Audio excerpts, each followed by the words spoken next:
안녕하십니까. 예, 이공찬입니다. 이번 영상은 저번에 약간 연장선이라고 볼 수 있는 영상인데, 제가 저번에 가깝고도 먼 나라 일본에 대한 이야기를 하면서 이번 영상은 그럼 무슨 이야기를 할 거냐면, 좀 더 구체적인 성선설과 성악설에서 나타나는 그런 특징, 요거를 한번 살펴보도록 하겠습니다. 자, 그러면 환경이 굉장히 좀 힘들고 이런 사람들은 성악설적 사고가 나타나고, 반대로 좀 환경이 좀 편안하고 이런 데서는 성선설이 좀 주류를 이루자. 그러면 전 세계적으로 이렇게 놓고 보면 약간 그런 경향이 있어요. 그러니까 성악설이 꼽힌 나라는 일본, 유럽, 미국이고, 이제 성선설이 꼽힌 나라의 대표적인 나라는 한국, 그 다음에 중동, 동남아시아, 아프리카 이런 나라인데, 그럼 잘 보시면 성악설적 사고인 나라들이 흔히 말하는 잘 사는 나라죠.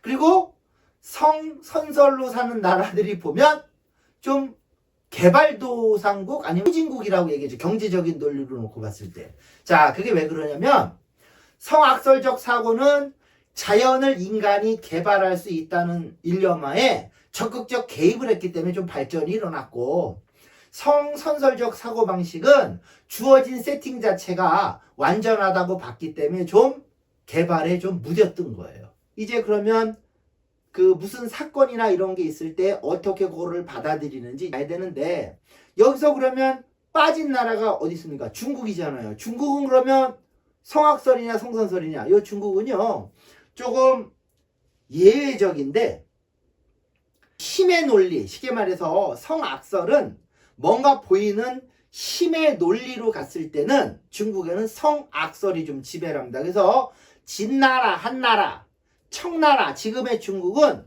성악설적 사고방식이고, 수, 당, 송, 원, 명나라 요럴 때는 성선설이 좀 지배하는 문화가 좀 있습니다.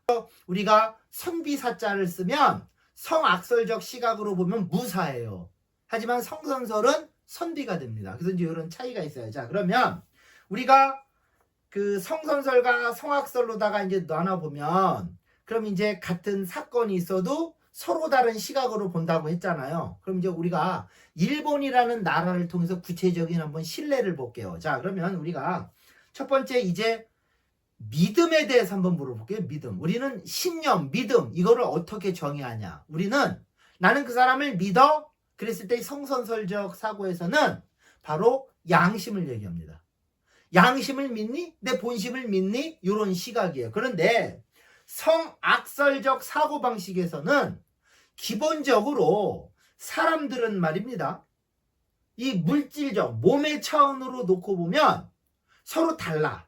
그리고 서로 경쟁을 한다고 본단 말이에요. 그렇기 때문에 믿을 수가 없어.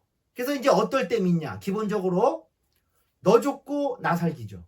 너를 죽이고 내가 살아야 된다는 논리예요. 이게 굉장히 강합니다. 그리고 또 하나는, 그러니까 쉽게 말해서 위험 요소를 싹 제거하는 거예요. 한번. 그리고 두 번째는 요 상대방이 이용 가치가 있어. 이용 가치가.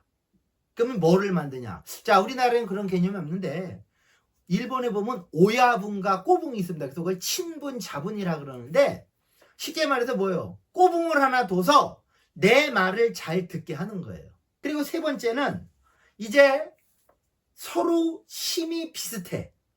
이럴 때는 잘못했다가는 나도 다쳐. 그렇기 때문에 대화와 타협을 통해서, 쉽게 말해서 규칙과 법을 통해서 서로 간에 예를 지켜요. 그런데 만약에 내가 힘이 강해져서 쟤를 힘으로 제압할 수 있다. 이럴 때는 뭐가 나오냐면 제국주의가 나옵니다. 그래서 이 제국주의가 나온 나라들을 보면 다 성악설적 사고방식이었던 거예요.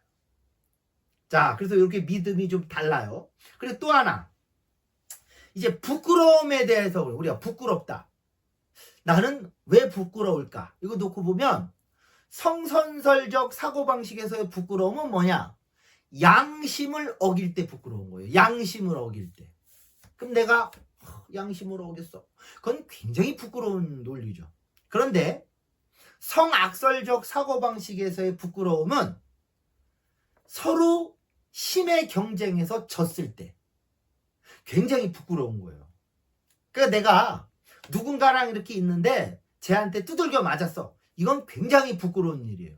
그래서 어떻게 되냐? 복수를 해야 되잖아요. 그래서 1번은 복수의 미학이라는 게 있습니다. 복수의 미학. 복수는 아름다운 거야. 그래서 한번 당하잖아요? 그럼 이거를 언젠가는 갚아줘야 된다는 거예요. 그래서 일본 사람들은 미국이라는 나라를 갖다가 포기할 때 우리나라 사람들은 아름다움이 나라고 그래서 미국이라고 하는데 일본 사람들은 쌀미를 써요. 쌀미 나라고. 쌀의 나라다. 왜? 언젠가 먹어버린다는 논리가 있어요. 그게 좀 다르고 또 하나는 뭐가 있냐. 내가 이제 힘의 경쟁에서 졌단 말이에요. 그럼 이거 어떡합니까? 굉장히 부끄러워. 그럼 이제 이거를 복수를 해야 되는데 복수할 여력이 안 돼. 그럼 이제 나타나는 게 뭐냐면 할복이라는 게 있습니다. 할복. 그래서 이 할복을 보면 내가 나의 부끄러움을 공개적으로 뭡니까? 이제 드러내놓고 나의 부끄러움을 이제 해소하는 방법 중에 하나인데 할복을 보면 그 일본 전통 옷을 입고 이렇게 무릎을 꿇고 있는 게 뭐냐면 충성 충자 있잖아요. 그 충성 충자를 상징하는 거예요. 그래서 그 무릎을 꿇고 배에다가 칼로다가 마음심자를 이렇게 그립니다. 그리고 나서 뒤에서 목을 딱 치는 거예요. 그러니까 뭐냐면 충성충 진실된 내 마음이다. 이게 전통 할복이란 말이에요. 자, 그럼 이제 성선설과 성악설적 사고방식이 명료하니까 어떠한 팩트 사건을 놓고 한번 어떤 차이가 나는지. 자, 그럼 이제 우리가 일본하고 첨예하게 문제가 되는 것 중에 대표적인 게 뭐냐면 위안부 문제랑 신사참배 이런 걸 하면 우리나라 사람들은 굉장히 이건 이 비양심적이고 양심도 없는 일본인이라고 막 비난을 해요. 근데 일본 사람들은 그럼 우리나라 사람들이 그 위안부나 신사참배에서 걔네들한테 듣고 싶은 소리는 뭐냐? 야, 양심적으로 양심이 있으면 좀 부끄러운 줄 알아 이거거든요. 근데 일본 사람들은요. 신사참배하고 위안부 이런 것들이 부끄러운 게 아니라 자랑스러운 과거예요. 왜? 힘의 논리에서 이겼을 때 자기네들이 했던 거란 말이에요. 그렇기 때문에 얘네들은 전혀 부끄러움이 없어요.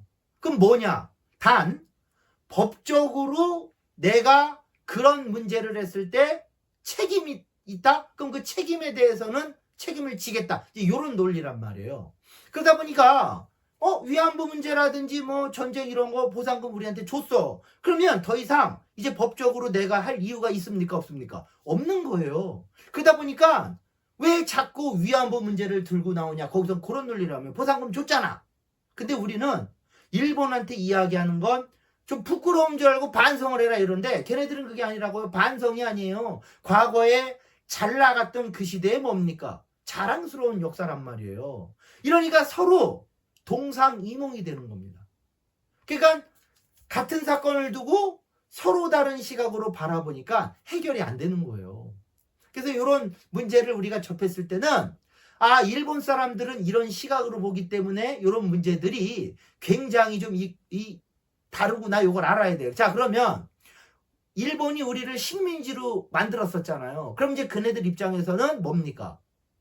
복수를 할 수도 있다라는 생각을 한단 말이에요. 그러면 복수를 하는 사람은 공개적으로 안 해요. 어떻게 합니까? 조용히 가서 칼을 꽂는 거죠.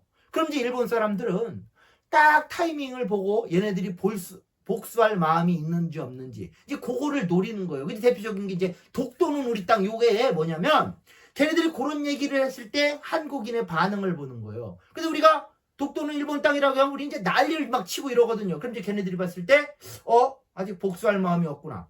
마음을 놓는다는 거죠. 걔네들이 생각하는 거랑 우리랑 너무 다른 거예요. 우리는 어떻게 양심도 없이 그런 얘기를 하냐.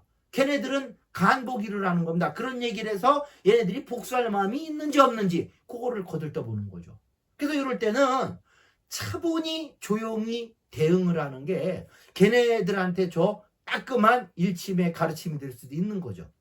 자, 그래서 우리가 이제 이번 시간에는 이제 성선설과 성악설에서 나타나는 이런 사회 현상이나 이런 것들이 이제 일본에서 나타났을 때 이제 우리나라랑 어떤 차이가 있는지 그거에 대해서 이제 살펴봤습니다. 자, 그러면 오늘 강의는 여기서 마치고 다음 시간에는 또 다른 주제로 또 또 이야기를 해보도록 하겠습니다. 자, 오늘 여기서 마치도록 하겠습니다. 수고하셨습니다.